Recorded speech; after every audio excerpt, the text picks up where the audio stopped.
যোগাযোগ মন্ত্রী মহোদয় আছেন, মন খারাপ করবেন না, আপনাকে সাহায্য করার জন্য বলেছি।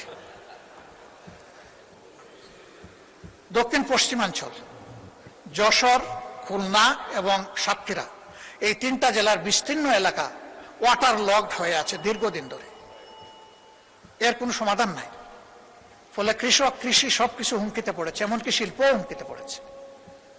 আমি অনুরোধ করব অগ্রাধিকারের ভিত্তিতে এই বিষয়টার প্রতি নজর দিন। এবার মাননীয় স্পিকার, আপনি এখানে না থাকলেও আমি বলতাম, আপনি টাকার কারণে বলছি, আপনি মন খারাপ করবেন না, আপনি লজ্জা নেবেন না, আপনি ভাববেন না যে আমি আপনাকে খুশি করার জন্য বলছি। আমি আমার দায়বোধের জায়গা থেকে, দেশের ভালোবাসার জায়গা থেকে বলছি। ভোলা দেশের সর্বদক্ষিণের জেলা। এই জেলাটি অন্য কোনো জেলার সাথে স্থলভাগে সংযুক্ত নয়।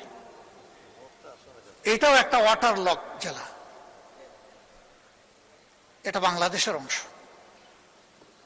তাদের অধিকার রয়েছে বাংলাদেশের অন্যান্য সকল জায়গার যোগাযোগ ব্যবস্থার যে সুবিধা তারা পেয়ে আসছেন, ভোলা এখন এটা পেতে চায়, এটা পাওয়া তাদের অধিকার। ভোলার এই সেতু শুধু ভোলাবাসীর কপাল পরিবর্তন করবে না, আল্লাহ তাআলা ভোলায় যে অপার সম্ভাবনা রেখেছেন, এই ভোলা গোটা বাংলাদেশের এক বিশাল অংশের চিত্র পরিবর্তন করে দিতে পারে। এই জন্য আমাদের নিয়ামতের খনি এই ভোলা যেন আর উপেক্ষিত না থাকে। এই ভোলার সেতুটা আসলেই এটি একটা সম্ভাবনার স্বপ্ন। এই সেতু বাস্তবায়ন হোক।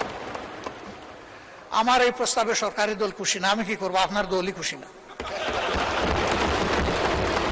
ওই তারা তো সেই রকম উষ্ণ অভিনন্দন জানালেন না। মাননীয় স্পিকার, আমি আরো আপনাকে আশ্বস্ত করছি, ভোলা আমার শ্বশুর বাড়ি নয়।